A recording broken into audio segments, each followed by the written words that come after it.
Muy buenas tardes. Bienvenidos a la conferencia magistral para recordar a Octavio Paz, en el marco del ciclo de conferencias Octavio Paz, 100 años del Centro de Investigación y Docencia en Humanidades del Estado de Morelos. Contamos con la presencia en el presidium de la maestra Natalí Sánchez Ríos, directora general del CIDEM.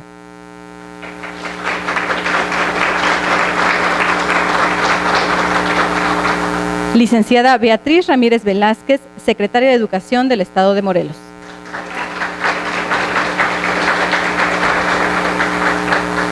Y nuestro ponente, doctor Enrico Mario Santí.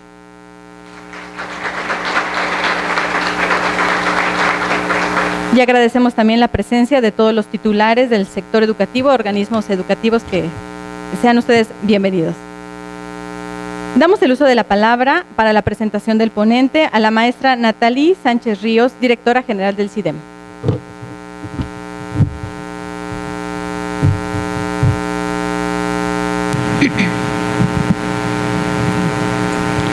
Hola, muy buenas tardes a todos. Es un gusto contar el día de hoy con la presencia de tan distinguido pedagogo, investigador, el doctor Enrico Mario Santí. Muchísimas gracias por haber aceptado la invitación, doctor. Muchísimas gracias, señora secretaria de Educación, maestra Beatriz Ramírez Velázquez, por apoyar este proyecto desde sus inicios. Y como nos decían ya, efectivamente esta conferencia se enmarca en el ciclo de conferencias Octavio Paz 100 años, realizadas para conmemorar el centenario del nacimiento del Premio Nobel mexicano. Quiero agradecer la presencia de rectores y directores de universidades e instituciones educativas del Estado de Morelos, también de miembros del Gabinete del Poder Ejecutivo y de quienes tan amablemente nos han acogido el día de hoy.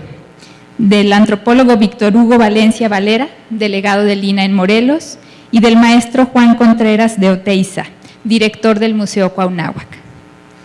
Quiero también agradecer al doctor Braulio Ornedo Rocha, profesor del Centro de Investigación y Docencia en Humanidades del Estado de Morelos, porque por su conducto se estableció el contacto para que el día de hoy contáramos con nuestro invitado. Muchas gracias a todos. Ahora sí me voy a permitir dar lectura a la semblanza del doctor Santí. Enrico Mario Santí nació en Santiago de Cuba en 1950. Cursó su enseñanza primaria en La Habana y en 1962 marchó con su familia al exilio en Estados Unidos. Hizo estudios secundarios en Miami y su licenciatura en Vanderbilt University de Nashville, Tennessee. Cursó su doctorado en literatura latinoamericana en la Universidad de Yale, donde estudió con el gran crítico uruguayo Emir Rodríguez Monegal. Desde entonces ha ocupado cátedras en varias universidades, entre ellas Duke, Cornell, Georgetown y la Universidad de Kentucky. Destacado pedagogo, ha recibido varios premios, entre ellos el Premio Clark de Enseñanza Distinguida de la Universidad Cornell, así como las becas Danforth, Guggenheim y Woodrow Wilson. Ha escrito varios libros y compilado 8 ediciones críticas. Es autor de más de 100 artículos científicos y figura en las juntas editoriales de una veintena de revistas académicas. Entre sus obras se destacan estudios sobre Pablo Neruda, José Lezama Lima, José Martí, Guillermo Cabrera Infante y, por supuesto, Octavio Paz. Enrico Mario Santí trabajó con el Nobel de Literatura en la edición crítica de algunas de sus obras canónicas, Primeras Letras, Libertad bajo palabra, El laberinto de la soledad y Blanco, la cual editó y prologó. Fue también integrante del Consejo Consultivo de la Fundación Octavio Paz. Ocupa actualmente la Cátedra de Estudios Hispánicos William T. Bryan en la Universidad de Kentucky. Ha dado conferencias en más de 50 universidades norteamericanas, así como en instituciones en Europa y América Latina. Y hoy es un honor contar con su presencia en esta ciudad para dictar la conferencia para recordar a Octavio Paz. Bienvenido, querido maestro. Muchas gracias por su presencia.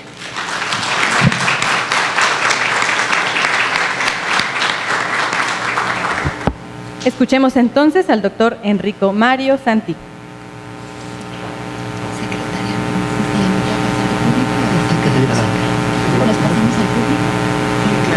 Con permiso. Sí.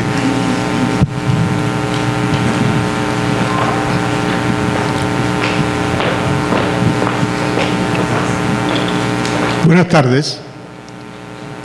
No saben ustedes lo conmovido que estoy por estar aquí con ustedes para conmemorar el centenario de mi amigo y maestro Octavio Paz. Mi conmoción tiene que ver con muchas cosas.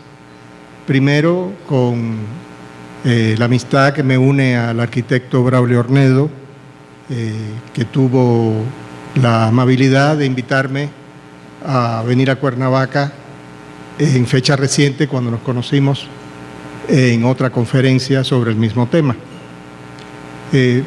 Pero también hay otras dos razones por las cuales me siento tan fascinado por esta visita. Una es de índole, digamos, científica o profesional, y es la que tiene que ver con el padre de Octavio Paz Solórzano, distinguido agrarista, militante de Emiliano Zapata, representante suyo en Estados Unidos, y que vivió en el estado de Morelos y sufrió penurias en el estado de Morelos, y que supo querer al estado y a su gente. Y en mis investigaciones he podido comprobar no solo ese itinerario por el que pasó el licenciado Paz Solórzano, sino también he llegado a comprobar entonces precisamente la calidad humana de los morelenses. Pero hay otra razón, que es la que tiene que ver con una anécdota personal. Como ustedes saben y acaban de oír, yo nací en Cuba. Mis recuerdos de niñez están muy atados a la naturaleza, al clima, al sol, a la gente de Cuba. Y Cuernavaca inevitablemente me recuerda mucho de esa isla tropical y de mi infancia. Precisamente en mi infancia tuve una gran influencia por parte de una tía abuela, mi tía Esperanza, que fue la única de mi familia que visitó México durante los años en que yo era niño en Cuba. Y recuerdo que cuando ella regresó de México, yo le pregunté, niño entrometido que yo era, qué es lo que más le había gustado de México. Y me dijo sin titubear, una ciudad bellísima que se llama Cuernavaca. Desde entonces, yo habré tenido unos 10 años, el nombre de Cuernavaca me ha quedado resonando en mi memoria y en mi imaginación. Estuve aquí de paso hace muchísimos años, pero esta es la primera vez que verdaderamente he podido disfrutar no solamente de Cuernavaca, sino de los alrededores, como por ejemplo la ruta de Zapata, que tuve el gran privilegio de visitar ayer mismo. Así que esas dos razones quería confesárselas a ustedes antes de empezar, para que vean que esto no es solamente un recuerdo de nuestro querido Octavio, sino también que es un compromiso personal a lo que es la memoria de un niño entrometido. Este año, Octavio Paz habría cumplido 100 años. Un poeta laureado con el Premio Nobel, que también escribió sobre historia y desafió por igual a estados y gobiernos. Un intelectual entregado a la causa de la libertad y en particular la libertad de pensar y de crear. Un hombre que cantó al amor al tiempo que analizó la soledad, la del mundo actual y también, desde luego, la suya propia. Pero en realidad es imposible resumir la carrera de Octavio Paz. Sus obras completas abarcan más de 15 tomos cada uno de los cuales en promedio consta de 500 páginas, con temas que van de la poética y la teoría literaria a la antropología y la crítica de las artes plásticas. Igualmente difícil sería encontrar una vida paralela a la suya, como Alfonso Reyes, su paisano, o Jorge Luis Borges, su contemporáneo. Fue un humanista, un poeta y un ensayista de amplios alcances. Pero el repertorio de la obra de Paz excede el de Reyes y el de Borges, quienes no incursionaron ni en la crítica de las artes visuales, ni en sostenidos debates sobre política e historia. Paul Valéry y T.S. Eliot, por tomar dos casos más o menos semejantes de medio siglo, fueron sobre todo poetas y ensayistas literarios, pero escribieron relativamente poca crítica de la cultura. Tanto Unamuno como José Ortega y Gasset, dos ejemplos preclaros del dominio hispánico, produjeron también grandes obras en grandes cantidades, que toman sus temas de una amplia gama de la filosofía. Pero ni uno ni otro, ni Unamuno ni Ortega, mostraron una sensibilidad semejante, por ejemplo, hacia las artes visuales. Ninguno de los dos españoles tampoco reflexionó sobre el Oriente, nuestro gran otro, a la manera creativa y perseverante de Octavio Paz. Como tampoco lo hizo, por cierto, Pablo Neruda, el único poeta latinoamericano de importancia al que Paz se compara y quien pasó temporadas en Oriente, aunque a disgusto. Pocos han sostenido el poder convocatorio, y subrayo esa palabra, convocar. Convocatorio en el sentido de llamar a su lado, comparable al de Octavio Paz. Fundó a lo largo de su vida por lo menos 6 revistas. En ellas escribió sobre todo el mundo, a quienes consideró digno de promoción, realizando así las carreras no solo de poetas y escritores, sino también de pintores, críticos literarios, filósofos y figuras culturales. Su influencia va mucho más allá del mundo hispánico y llega hasta casi todos los países de Europa y algunos de Asia. Esa influencia se debe, en gran medida, a la variedad de temas en su obra, rasgo inusual que permite a todo lector identificarse con la voz que escribe. El vocero mundial de la hoy tan cacareada cultura global fue precisamente Octavio Paz. En su obra convergen culturas, tiempos, espacios, idiomas y tradiciones. Dijo Borges alguna vez que Francisco de Quevedo, el mayor poeta de España, que había escrito tanto que más que un escritor, Quevedo era una literatura. Y no menos puede decirse de Octavio Paz. Octavio Paz no es un escritor y no es una obra, es una literatura. Ahora, ¿cómo fue que Octavio Paz se convirtió en esta clase de escritor? La explicación radica en parte en sus circunstancias históricas.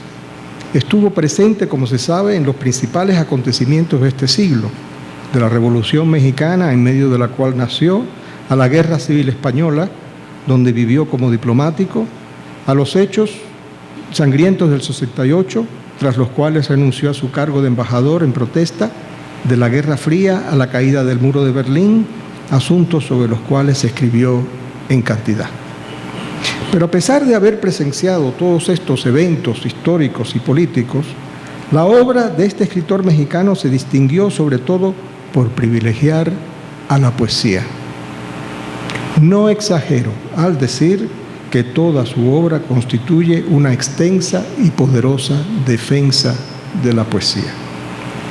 Contadas veces a lo largo de la historia intelectual de Occidente, y solo una o dos en lengua española, un escritor ha concedido a la poesía semejante importancia, rebasando así los estrechos límites de lo que llamamos las bellas artes. Llegó a ser de la poesía nada menos que el cimiento de la cultura y defendió su prioridad en relación con otros discursos o modos de conocimiento, incluso del instinto religioso. Porque, según Paz, la experiencia de la poesía, que para él era la experiencia de la otredad, la extrañeza del ser, es anterior a la experiencia de lo sagrado, lo cual implicó para él y para todos nosotros que la antigua disputa entre filosofía y poesía en Occidente quedara a un lado. Y dice así: la poesía, como la filosofía, es una actividad anfibia que participa en las aguas movientes de la historia y de la limpidez del movimiento filosófico, pero que no es ni historia ni filosofía. La poesía siempre es concreta, es singular, nunca es abstracta, nunca es general. La tensión que sostiene la totalidad de la obra de Paz asombra a cualquiera que se acerca a ella. A falta de una descripción más precisa, podría decirse que esta tensión se establece entre pureza estética y contaminación social. El propio Paz solía contar una anécdota que la ilustra.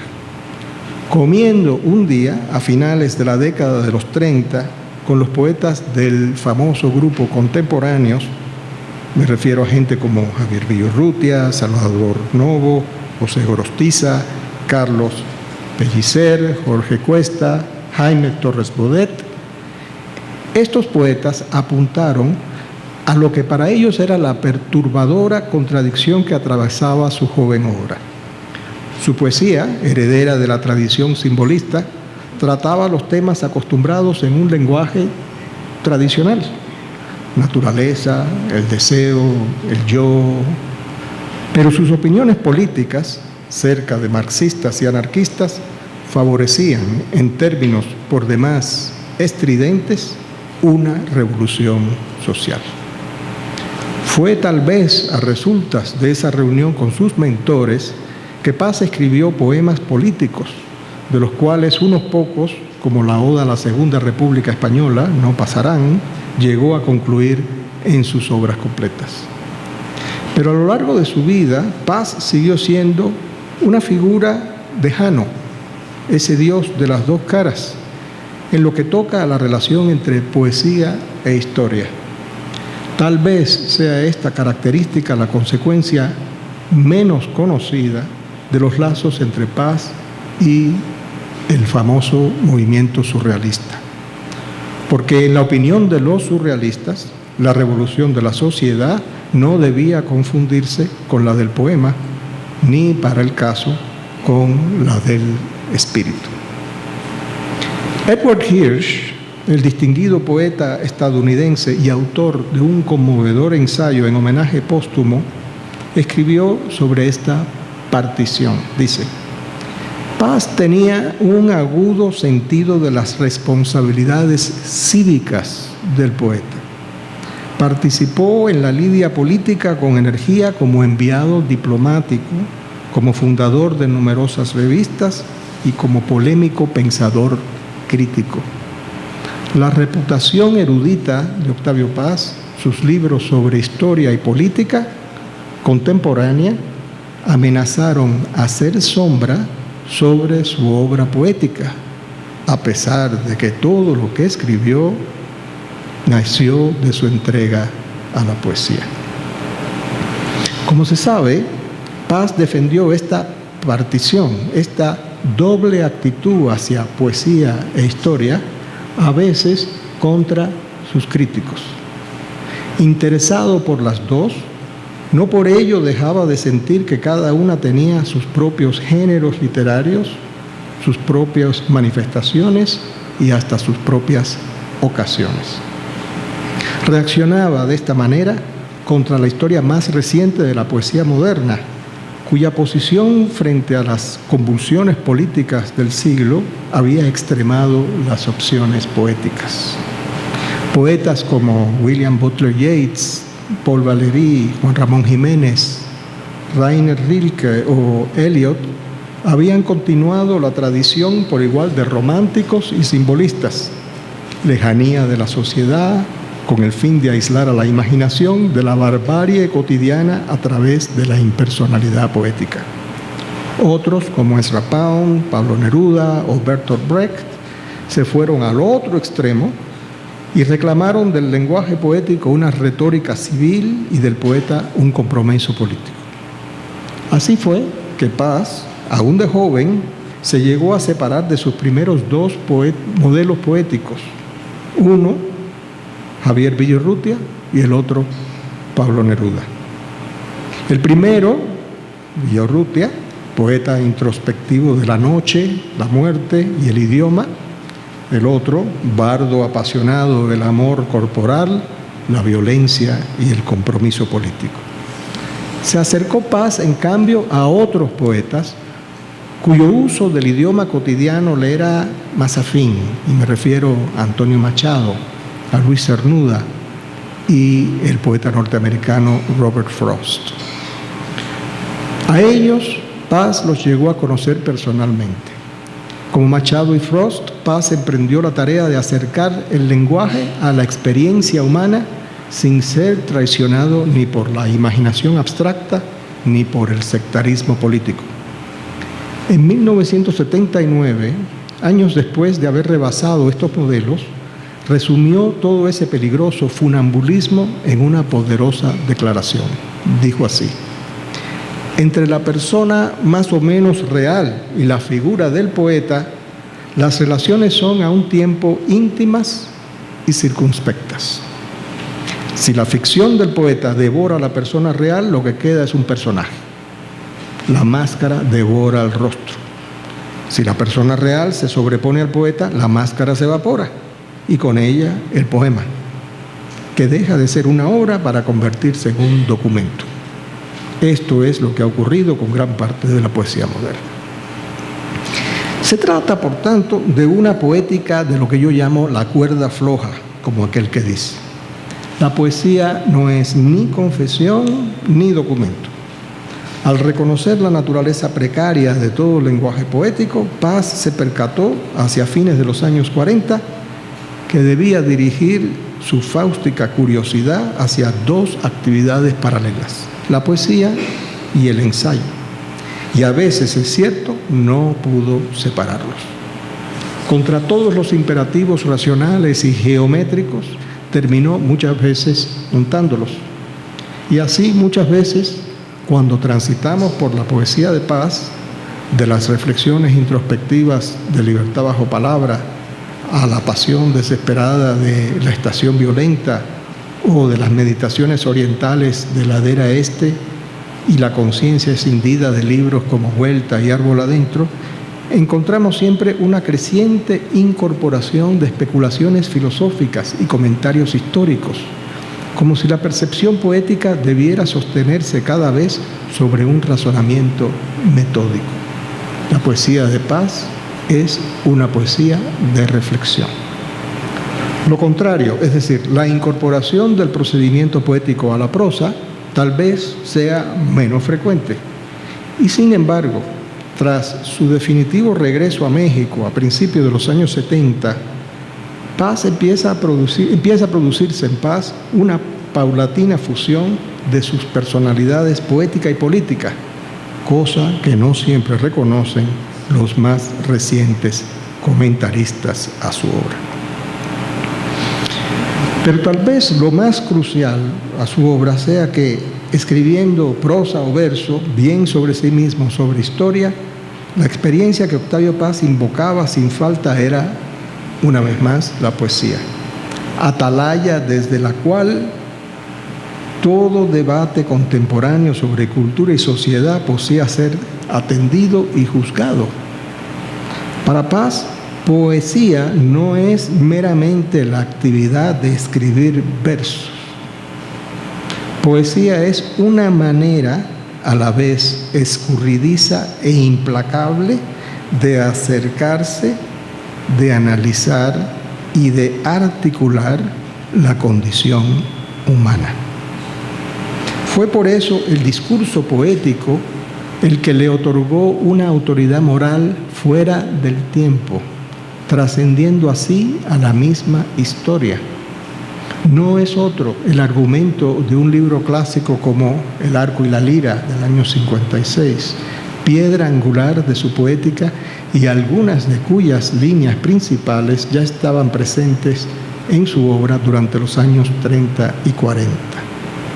Porque para Paz, la poesía es el núcleo alrededor del cual gira toda la cultura humana y también era, por lo tanto, el centro privilegiado desde el cual podía interpretarla. Al recibir de manos de François Mitterrand el premio Alexis de Tocqueville en 1989, Paz observó lo siguiente: quise ser poeta y nada más. En mis libros de prosa me propuse servir a la poesía, justificarla y defenderla, explicarla ante los otros y ante mí mismo. Pronto descubrí que la defensa de la poesía, menospreciada en nuestro siglo, era inseparable de otra cosa: la defensa de la libertad. De ahí mi interés apasionado por los asuntos políticos y sociales que han agitado a nuestro tiempo. Tal vez uno de los peores malentendidos que persiguieron y todavía persiguen a la figura de Octavio Paz es que ese descubrimiento y construcción de la poesía como plataforma para juzgar hechos históricos fue interpretado como su intento de erigirse en una autoridad incuestionable, como una especie de oráculo a la mexicana. Importa comprender que Paz siempre habló de la defensa de la poesía, no de la defensa del poeta. Pues a diferencia de un romántico como Shelley, quien alegaba que los poetas eran irreconocidos legisladores de la humanidad, pensaba que había otra ley, la poesía. Pero entonces, ¿cómo distinguir, al decir de William Butler Yeats, el danzante de la danza?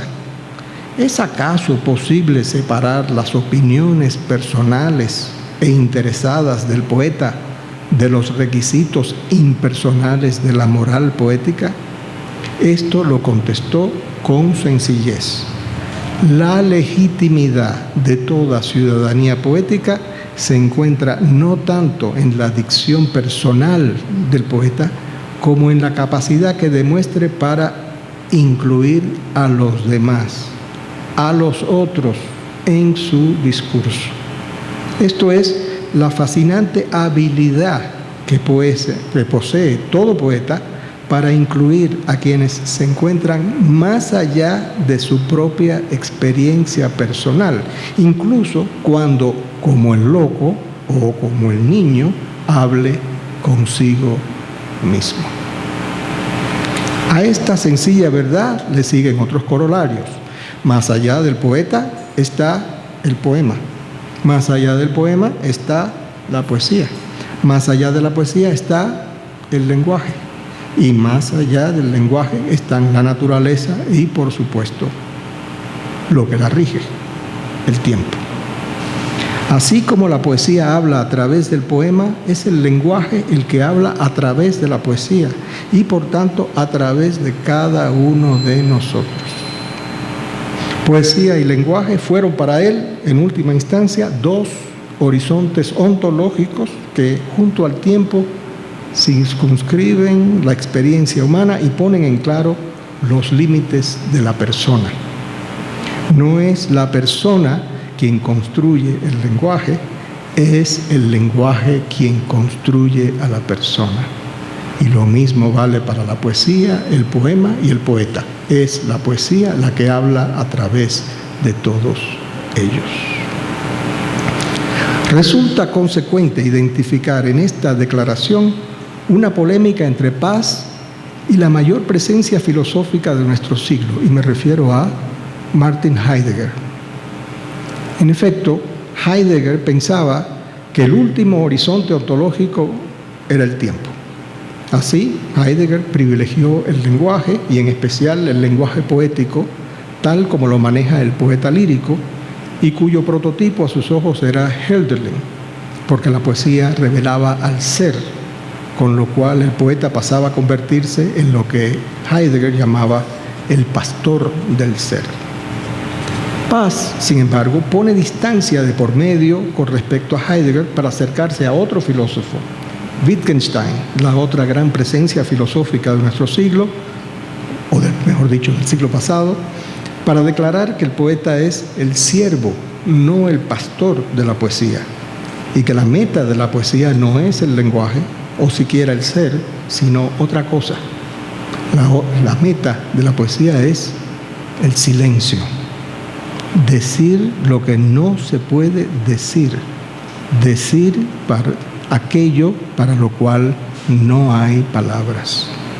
Poco antes de fallecer escribía lo siguiente: el escritor dice literalmente lo indecible, lo no dicho, lo que nadie puede o quiere decir.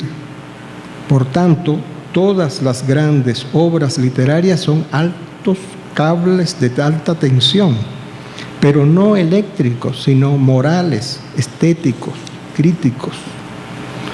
Durante su estancia, años antes, en la India, había escrito: no es poeta aquel que no haya sentido la tentación de destruir el lenguaje o de crear otro lenguaje.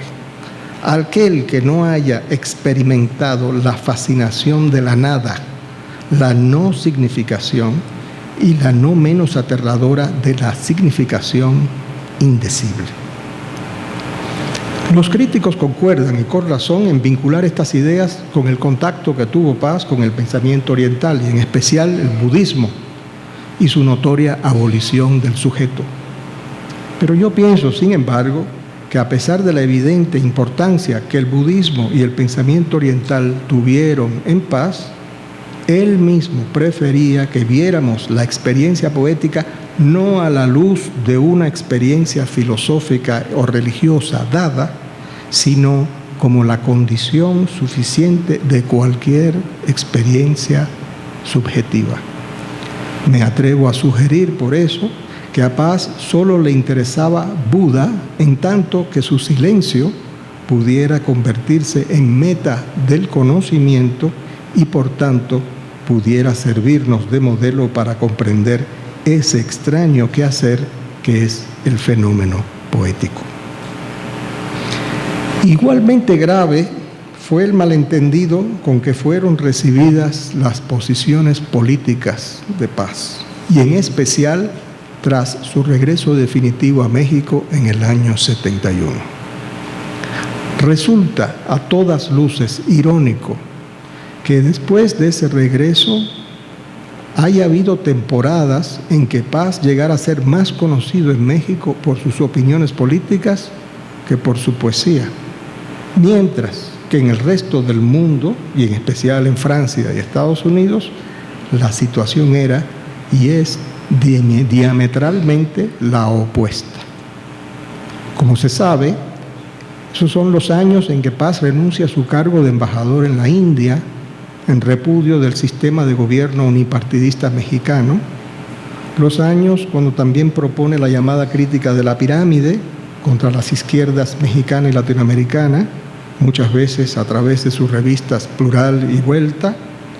En su propia tierra, sus enemigos, cuya inmensa mayoría provino de la clase privilegiada del entonces partido oficialista, lo tildaron o bien de reaccionario y anticomunista rabioso, o bien de haber abandonado sus orígenes revolucionarios, para abrazar conspiraciones neoliberales que incluían al Estado mexicano y el imperialismo estadounidense. Es bien sabido, por ejemplo, que en 1984, cuando Paz se atrevió a criticar públicamente las tendencias violentas del sandinismo, una turba organizada quemó al poeta en efigie frente a la embajada norteamericana. Poco después, la Unión Soviética se desplomaba con el resto del bloque socialista, bajo el peso de su autoritarismo e incompetencia. Paz recibió el Premio Nobel en 1990 y luego fue recibido triunfalmente en México con vivas, mariachis y tequila. Pero a pesar de esta victoria, sin importar que el sistema político mexicano deba su apertura, siquiera en parte, a sus fuertes y oportunas críticas, y sin importar ni siquiera su desaparición física y desde luego su centenario, nadie hasta hoy, y que yo sepa, ha tenido la delicadeza, la sensibilidad o la cordura de retractar públicamente ese hecho para tratar de limpiar ese bochornoso incidente. Incluso en Estados Unidos, donde a Paz se le aclama como poeta y pensador, se pasan por alto la gran mayoría de sus ensayos históricos y políticos, y su pensamiento se ve con desdén en ciertos círculos, en especial entre académicos estadounidenses de dudosa filiación ideológica. En algunas universidades de California, donde vivo, el nombre de Paz es con frecuencia anatema, debido en parte al absurdo resentimiento de un puñado de influyentes profesores que se niegan a leer sus obras y a veces hasta llegan a prohibir su lectura. En cambio, en los tiempos turbulentos que corrieron a partir de los años 70, lo que Paz celebró fue precisamente la causa de la libertad y no precisamente la derrota de la izquierda o el desplome del comunismo. Poco antes de recibir el Premio Nobel decía: la libertad es la dimensión histórica del hombre, porque es una experiencia en la que aparece siempre el otro. Al decir sí o no, me descubro a mí mismo, y al descubrir me descubro a los otros. Sin ellos yo no soy, pero ese descubrimiento también es una invención. Al verme a mí mismo, veo a los otros, mis semejantes. Al verlos a ellos, me veo a mí. Ejercicio de la imaginación activa, la libertad es una perpetua invención. Sí, la poesía tiene derechos. Tiene el poder que proviene de un poder superior. Ese poder es la marginalidad a la que la modernidad ha relegado el discurso poético, incapaz de producir nada de valor, salvo tal vez aquellas preguntas que la poesía siempre plantea, a saber, ¿quién soy yo? ¿Por qué estoy aquí? ¿A quién amo? ¿Quién me ama a mí? La poesía tiene el derecho de inventarme mientras la escribo, tanto como yo invento al otro mientras el otro me inventa a mí. Así pues, la poesía no es solo un derecho, sino un ritual, una ceremonia que comienza en el mutuo reconocimiento y termina en la experiencia que llamamos amor. En uno de los grandes poemas de su última época, Carta de Creencia, Paz dice: memoria, cicatriz, ¿de dónde fuimos arrancados? Cicatriz, memoria, sed de presencia, querencia de la mitad perdida. El uno es el prisionero de sí mismo. Es, solamente es, no tiene memoria, no tiene cicatriz. Amar es dos, siempre dos, abrazo y pelea. La poesía tiene el derecho a nombrar la libertad en nombre del lenguaje y a nombrarse a sí misma en nombre de la libertad. Y tiene también el derecho a cuestionar el lenguaje y tiene el derecho a cuestionarse a sí misma, incluso a destruirse a sí misma junto al lenguaje en nombre de la vida y del amor. Vi a Octavio Paz por última vez en vida el 1 de abril de 1998. Había ido a llevarles flores a él y a su esposa a la casa de Alvarado en Coyoacán, mansión colonial que fue su último hogar. El día anterior yo había viajado a México para presenciar un homenaje especial con motivo de su 84º cumpleaños. Esa noche me entristeció que se sintiera demasiado débil para asistir y que ninguno de los amigos ahí reunidos lo pudiese llegar a ver. Había ido a Coyoacán con la esperanza de verlo y tal vez de despedirme antes de regresar. Era un día soleado como el de hoy, con aire de primavera. En cuanto llegué, su esposa me informó que el poeta se sentía mal y que por desgracia no podía recibirme. Pensé, abril es el mes más cruel.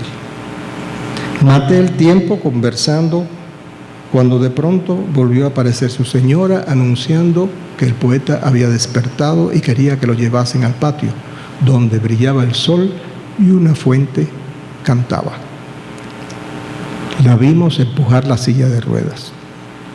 El poeta vestía un suéter grueso y una manta cubría sus piernas. A pesar de su aspecto débil y estragado, nos llenó de emoción volver a verlo. Recuerdo haber saltado y estrechado sus manos. Perdido en el silencio, miró las mías y alzó un rostro radiante, todo dientes y ojos azules, rostro inocente que sin embargo permaneció callado. Es sonrisa de amigo, dijo su esposa, como traduciendo la cortesía. Tal vez tanto él como yo sabíamos que no quedaba nada que decir, salvo tal vez lo indecible, que ni uno ni otro dijimos, porque él y yo ya lo sabíamos. Otros amigos llegaron a recogerme, musité unas torpes despedidas y como de costumbre le di un abrazo. Al tiempo que cruzaba la puerta de esa casa colonial con su fuerte cantarina, no pude evitar una última mirada y pensar que esa era seguramente la última vez que le vería. No me abandona la tristeza que sentí. Sí sé, en cambio, que esa sonrisa, esa mirada, ese silencio y sobre todo ese magnífico silencio nos protegerán y sostendrán a sus lectores y sus amigos durante los próximos 100 años. Tal vez más. Gracias.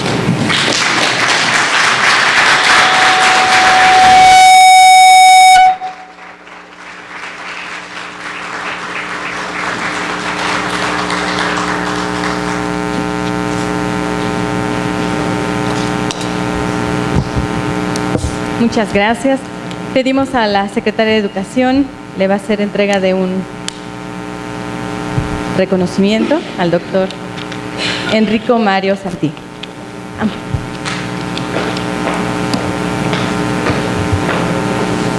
teníamos contemplado abrir por preguntas. ¿Quiere que lo hagan? Como ustedes deseen. Sí. No hay problema.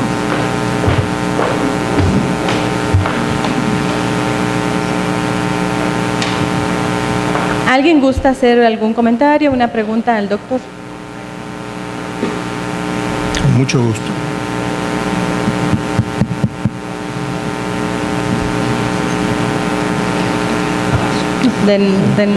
Sí,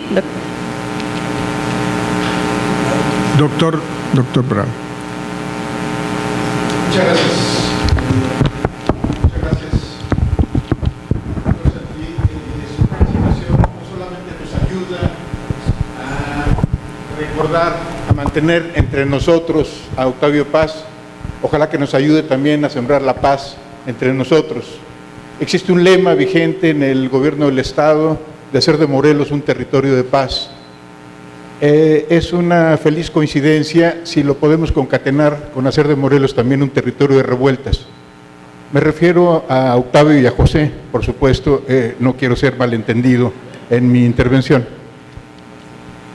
Este recuento de la vida de nuestro poeta, este poder identificar los vínculos, las simpatías y las diferencias entre filosofía, historia y poesía, como bien apuntó en su intervención, esta oportunidad de reivindicar a la poesía con esa relación de equivalencia con la libertad.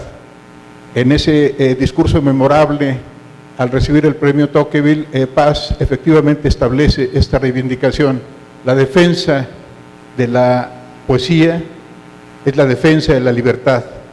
Y si hay una defensa urgente en nuestras sociedades para la democracia, para la justicia social y ambiental, para la interculturalidad, 3 tareas pendientes, 3 asignaturas urgentes de resolver en nuestro tiempo, es también una posibilidad de reivindicar a la poesía tan mal valorada en nuestros días de la sociedad del espectáculo, de esta consagración del autor que se olvida de leerlo, que se olvida de efectivamente hacer lo que es más importante en todo homenaje, que es leerlo.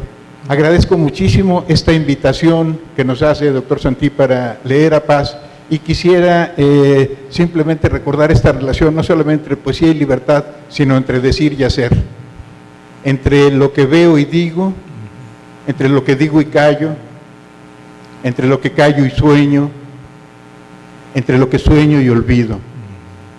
La poesía se desliza entre el sí y el no, dice lo que callo, calla lo que digo, sueña lo que olvido. No es un decir, es un hacer. Es un hacer que es un decir. La poesía se dice y se oye, es real. Y apenas digo es real, se disipa. Así es más real que como la poesía, la libertad y la paz estén entre nosotros. Muchas gracias, doctor Santí, por su brillante participación.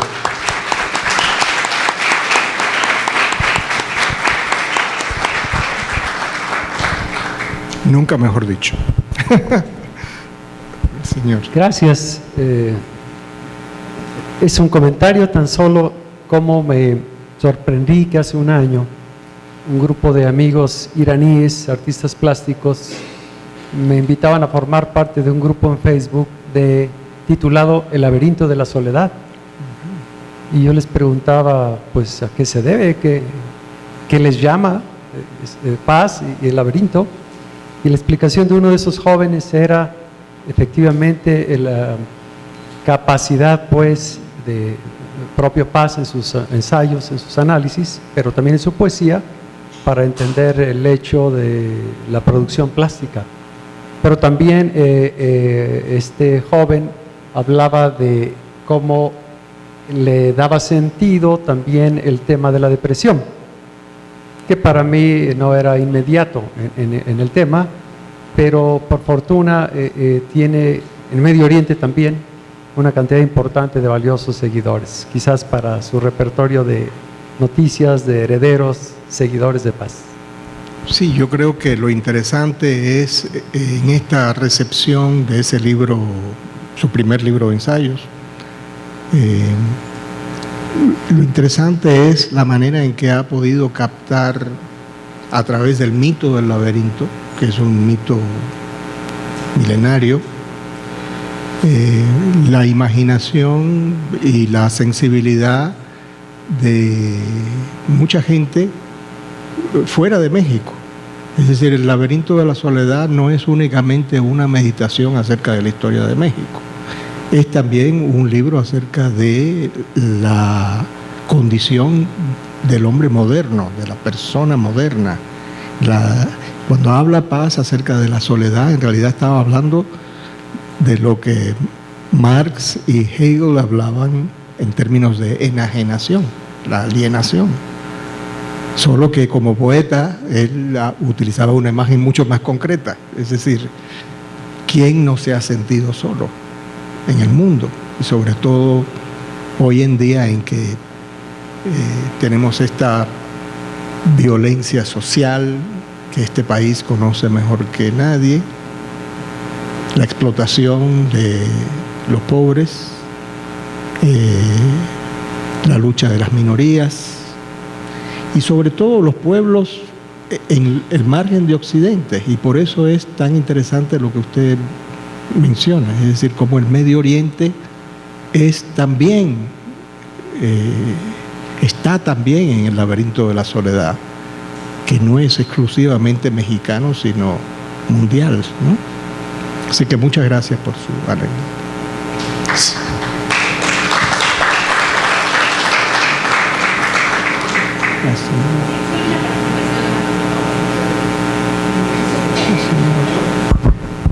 Perdón, decía que una participación más, nada más. Bueno, aquí hay dos, aquí hay dos. Sí, aquí hay dos, en la misma fila. Buenas tardes. Buenas tardes.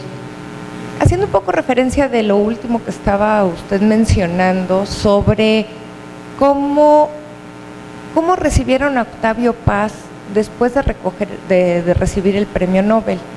Yo seguí un programa de discusión, un foro abierto que organizó en México, de donde salió la famosa palabra dictablanda con que se peleó con Vargas Llosa, y a Vargas Llosa ya le pusimos tache para que viniera a México. Es la posición, ¿cómo se sentía él con respecto a la imagen que se había creado en torno a él, de que había cambiado hacia tendencias neoliberalistas? Si usted tuvo la oportunidad de estar cerca de él y cómo se sentía él. Sí. Bueno, en realidad el malestar de Paz en relación con México precede, por desgracia, por muchos años, este periodo del salinismo, ¿no? El salinismo marca un momento en la política mexicana, y Paz favorece, por lo menos, digamos, el aspecto de la política económica del salinismo. Ahora, lo interesante y lo que la gente se tiende a olvidar es que Paz no fue el único escritor o intelectual que estuvo a favor de Salinas. La revista favorita de Salinas no era Vuelta, era Nexos. Eso lo confesó él muchas veces. Y Aguilar Camín era íntimo amigo de Salinas. Así que a mí me parece un poco, no es que a mí me parezca, es que es injusto atribuirle a Paz únicamente este favoritismo por Salinas o por las políticas neoliberales de ese momento. Además, una lectura cuidadosa de los escritos de Paz acerca de, primero, la gestión de Salinas y del Estado mexicano y del estado global de la economía en ese momento, demuestra que él tenía serias dudas acerca de los límites que tenía el llamado mercado, que en ese momento se veía como la panacea de todos los problemas del mundo. Ahora, para regresar a mi primera observación, el malestar de Paz en México fue constante. Este es un fenómeno del cual hablábamos anoche con el arquitecto. Es un fenómeno que en realidad es una herencia de la familia Paz, que viene en realidad de los días del abuelo Ireneo Paz, por muchísimas razones, que después hereda el padre y que después hereda él. Hacia el final de su vida yo le hice una entrevista que después se publicó en la revista Letras Libres, donde él dice: lo cierto es que yo nunca me he sentido cómodo, y no me he sentido cómodo porque mis compatriotas me han hecho sentir así. E inmediatamente añadió, aunque debo decir, no son todos mis compatriotas, es una clase política, es una clase burocrática la que siempre se ha opuesto a mis opiniones, a mis puntos de vista y a mis críticas. Así que entonces, él estaba muy consciente de su imagen, es decir, la imagen de los demás. ¿Cómo la combatía? Y hoy estábamos hablando con la maestra Natalie acerca de esto. ¿Cómo se combate los agravios del patio?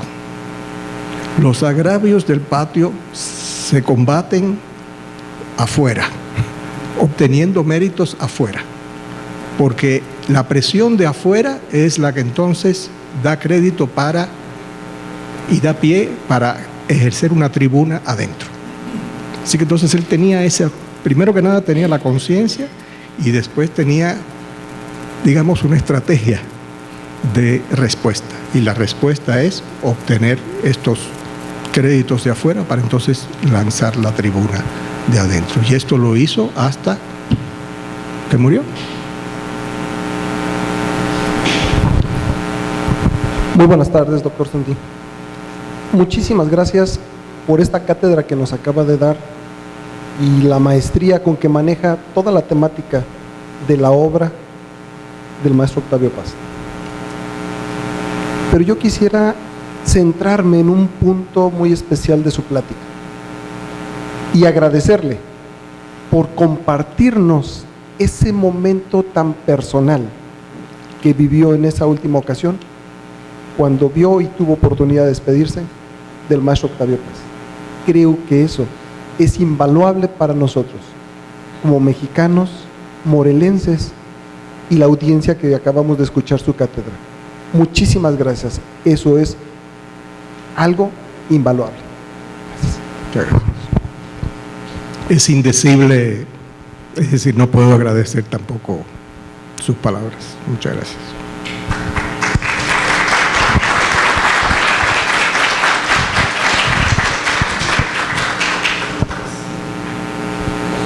Gracias. En este momento, la secretaria de Educación, licenciada Beatriz Ramírez Velázquez, entregan un reconocimiento al doctor Santí. Pues agradeciéndole a nombre del Gobierno del Estado, que ya le había externado un saludo del propio gobernador. Seguramente la mayoría de los que estamos aquí lo escuchamos y conocemos la sensibilidad que tiene y por supuesto ese difundir no solo en nuestro país, no solo en nuestro estado, sino en todo el mundo. Pero también quiero decirle que aquí están reconociendo la iniciativa del CIDEM, del arquitecto, que muchas gracias por esta gran oportunidad, arquitecto, de haber invitado. A mí me gustaría mucho que nos permitiera que pasaran los titulares del sector educativo que nos acompañan, porque es muy importante poder tener esa sensibilidad y de reconocer que sí es importante la tecnología, que sí es importante incorporar en la formación de los jóvenes o de los niños, de los universitarios, pero también es muy importante no perder la sensibilidad de un hombre universal como lo fue Octavio Paz. Entonces sí les pediría por favor a los titulares que nos acompañan como un tributo y un reconocimiento a Octavio Paz y un agradecimiento a usted, Enrico, por habernos deleitado con esta, pues yo diría, charla, conferencia magistral, y por supuesto a Natalí por este esfuerzo. No quiero decir que excluyamos al resto, por favor no me malinterpreten, pero creo que es simbólico el hecho de que podamos estar quienes tenemos una responsabilidad en el tema educativo, en este momento hacer la entrega de este reconocimiento al doctor Enrico Mario Santí.